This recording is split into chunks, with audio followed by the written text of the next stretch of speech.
Sindiran politisi Gerindra Fadlizon kepada Presiden Jokowi terkait banjir di Sintang, Kalimantan Barat berujung teguran dari Ketua Umum Prabowo Subianto. Bukan sekali ini saja Fadlizon melontarkan sindiran dan kritikan kepada Presiden Jokowi, namun baru kali ini Prabowo menegur Fadlizon dan berujung permintaan maaf partai secara resmi. Apakah teguran Prabowo Subianto kepada Fadlizon ini berlebihan? Untuk membahasnya lebih dalam, kita sudah terhubung melalui sambungan Zoom dengan Direktur Eksekutif Poltreking Indonesia, Hanta Yuda. Selamat sore, Mas Hanta. Selamat sore, Rifana. Oke, Mas Hanta, saya mau tanya, kalau menurut Bang Habib bukan bicara benar ataupun salah, ini hanya tidak pas saja karena ini adalah bencana, kemudian seolah terkesan mencari-cari siapa yang salah di sini. Tapi Anda melihat memang ada yang tidak pas ya dari pernyataannya Pak Fadlizon? Tidak sepenuhnya tidak pas, tergantung dua perspektif. Oke. Pak Fadlizon tidak keliru sepenuhnya, pun ada teguran dari Pak Prabowo. Jadi di mana ada dua perspektif kita mau melihatnya. Oke. Kalau dilihat dari teori partai politik, salah satu fungsi partai politik adalah mengagregasi dan meratifikasi kepentingan aspirasi masyarakat. Apalagi kalau di dalam fungsi legislatif itu adalah menyuarakan suara aspirasi masyarakat, mengontrol pemerintahan. Dalam konteks ini, dengan topangan teori ini, maka Pak Fadlizon benar sekali. Dia sedang menjalankan fungsinya sebagai anggota dewan. Dia bekerja. Dia memang dibayar oleh negara, dibayar oleh uang rakyat untuk menyuarakan kepentingan rakyat dalam konteks ini. Tidak ada yang salah. Saya kira Fadlizon juga bukan hari ini, seperti Pak Nadib Profil mengatakan, bukan kali ini.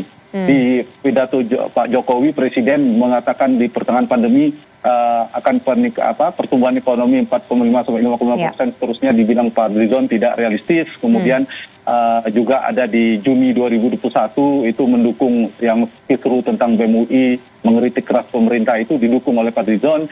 Artinya dibandingkan sebelumnya dulu ketika Gerindra masih dalam pemerintahan, Pak Fadlizon tidak berubah. Oke. Itu poinnya. Pak Fadlizon tidak berubah, sedang menjalankan jadi Pak Fadlizon yang dulu.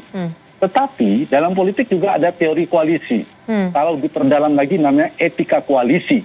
Dalam konteks ini betul yang sedang dijalankan oleh Pak Prabowo sebagai Ketua Umum, oleh Mas Habib sebagai juru bicara partai. Memang partai yang sedang di dalam pemerintahan, bergabung di pemerintahan, mereka harus sejalan dengan pemerintahan yang sedang, karena mereka sedang di dalam pemerintahan. Kalau tidak boleh melakukan politik dua kaki. Dua kaki itu, satu sisi dia berkoalisi dengan pemerintah, dapat jatah menteri pertahanan, dan menteri yang lainnya, 2 menteri. Kemudian di sisi yang lain, partai menjalankan politik dua kaki, yaitu dia beroposisi di pemerintahan. Yaitu di parlemen dia sangat kritis. Nah, ini menjadi keliru kita melihat dari perspektif ini terhadap Fadlizon. Kalau begitu silakan Fadlizon masuk ke partai oposisi, lebih cocok ke PKS, lebih cocok ke Demokrat. Tapi tidak bisa sepenuhnya kita menilai posisi Fadlizon keliru dalam konteks ini. Kalau semuanya, misalnya kalau kita dalam teori ini, kalau semuanya partai boleh berseberangan dengan pemerintah, lalu siapa? Tapi ada poin yang lebih penting bagi saya dalam konteks hari ini adalah di mana di dalam parlemen kita antara yang menyimbangi pemerintah dan pendukung pemerintah itu tidak imbang. Oke, nanti kita akan bicara ke situ, Mas Hanta. Oke, jangan dihabiskan sekarang. Kita akan bicara ke situ nanti. Tapi saya mau tanya, tegurannya Pak Prabowo kepada Pak Fadlizon, ini Anda melihatnya terlalu berlebihan nggak? Karena kan bukan sekali saja Pak Fadlizon ini mengkritik pemerintah.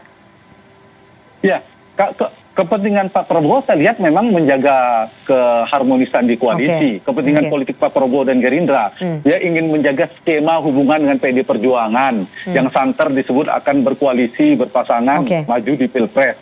Kepentingan politik praktisnya dalam menjalin skema koalisi, Pak Prabowo benar. Karena sedang menjalankan fungsi kepartaian. Tapi dalam konteks demokrasi lebih luas, menurut saya agak berlebihan. Karena Bang Habib, justru kita membutuhkan anggota parlemen yang tetap mengkritisi pemerintahan dan tidak berlebihan, memang mengingatkan, kan tidak menyerang pribadi Pak Presiden Joko Widodo. Pak Jokowi sedang berada di provinsi lain, tapi provinsi lain butuh perhatian juga. Jadi peringatan atau sikap kritis yang dilakukan juga secara diksi juga menurut saya tidak berlebihan. Mengingatkan pemerintah dalam konteks ini menjadi benar gitu ya. Ini memang dilema yang sering dihadapi oleh partai yang kemudian melakukan perubahan di pemerintahan, kemudian di luar yang sangat ekstrim melakukan oposisi yang sangat keras. Itu Fadlizon sangat cocok. Kemudian sekarang sudah di dalam pemerintahan, ada dua yang harus dilakukan, Nana. Fadlizonnya harus agak menyesuaikan dalam strategi komunikasi politik dalam konteks kepartaiannya.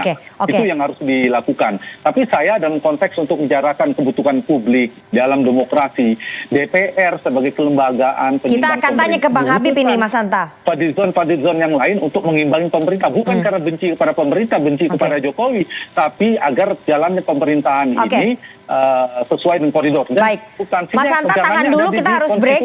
Dan aspirasi rakyat. Kalau sejalan, dukung. Kalau tidak sejalan, kritisi keras. Oke, Mas Hanta, menurut Anda teguran Pak Prabowo ini akan membuat kader Gerindra takut bersuara dan mengkritik pemerintah kalau klaimnya Bang Habib tadi mengatakan bahwa banyak kok kemudian kader-kader partai yang bersuara mengkritik kebijakan pemerintah, tapi dengan adanya teguran ini dari ketua umum kepada wakil ketua umumnya kepada orang terdekatnya yang mengkritik ke pemerintah, apakah ini kemudian membuat ketakutan, membuat keseganan begitu kader-kader Gerindra lainnya untuk mengkritik pemerintah harus berada dalam satu barisan?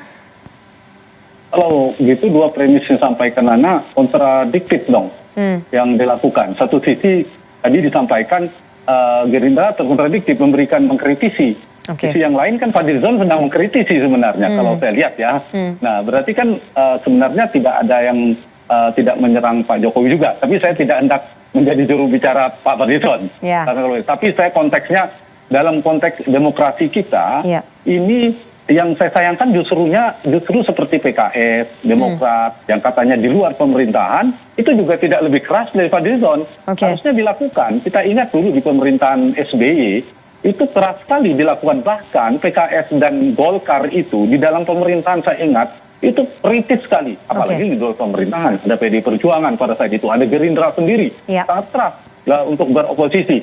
Memang ini yang saya kira dilemanya ketika partai yang tadinya di luar kemudian masuk di dalam pemerintahan, sehingga harus menyesuaikan kebijakan dilakukan oleh partainya. Nah ini yang saya kira jangan sampai teguran-teguran yang dilakukan oleh ketua umum semacam ini justru itu membuat tingkat kekritisan anggota DPR, fungsi anggota dewan itu turun. Kita berharap anggota dewan itu kan menjalankan fungsi utamanya itu tadi, yaitu mengkritisi berbagai macam kebijakan pemerintah.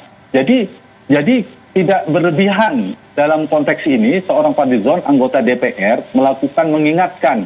Ada selain ke sana, pergi ke sana juga dong Pak, kira-kira begitu. Tapi belum otomatis juga, kita kan tidak mengatakan Pak Jokowi juga salah dan seterusnya. Bahwa mengingatkan, ini yang saya kira, seperti saya katakan tadi memang dua, tergantung perspektifnya. Kalau perspektifnya adalah etika berkoalisi, koalisinya terlalu lemah, nah itu berarti demokrasi kita itu kan kayak itu ya, penyeimbang, pendulumnya itu.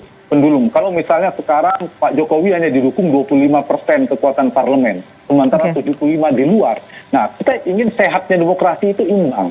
Kalau antara yang di luar dalam pemerintahan itu seimbang, maka pemerintahan yang terbentuk adalah efektif.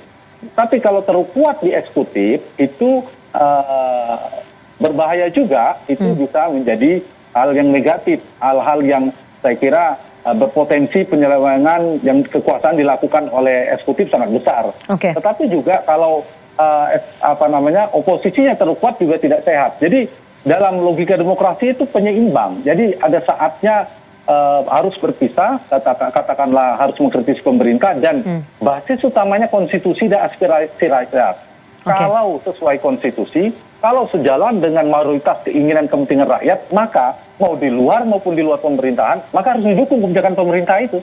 Tapi sebaliknya, kalau dia berpotensi kebijakan ini melanggar konstitusi atau tidak sejalan dengan aspirasi rakyat, maka juga harus kritisi. Nah, kembali ke yang dilakukan oleh Fadlizon, saya kira dia mengingatkan, tidak perlu mengingatkan Presiden, perhatikan sana juga. Nah, kalau perhatikan sana juga, mungkin saya kira kalau tidak ada teguran mungkin lewat saja dan ini orang akan merespon Fadlizon yang akan dianggap negatif. Tapi dengan diberikan teguran ke Fadlizon, ini juga membuat menurut saya juga tidak memberikan dampak positif kepada Gerindra, karena misalnya Mas Habib harus mengklarifikasi yang harusnya tugas ini bisa juru bicara Presiden, para menteri, atau yang PD Perjuangan pun tidak melakukan. Ini jadinya silang pendapatnya kan di internal Gerindra sendiri. Tapi kalau teguran itu tidak dilakukan secara terbuka, akan menjadi positif. Pak Fadlizonnya misalnya dipanggil oleh Pak Prabowo, lebih elegan cara mengkritisi, lain cerita jadinya. Karena ini sudah jadi konsumsi publik, maka istilahnya kau yang memulai, kau yang mengakhiri, seperti lagu itu. Gerindra yang memulai, jadi Gerindra juga yang harus mengklarifikasi. Itu yang saya kira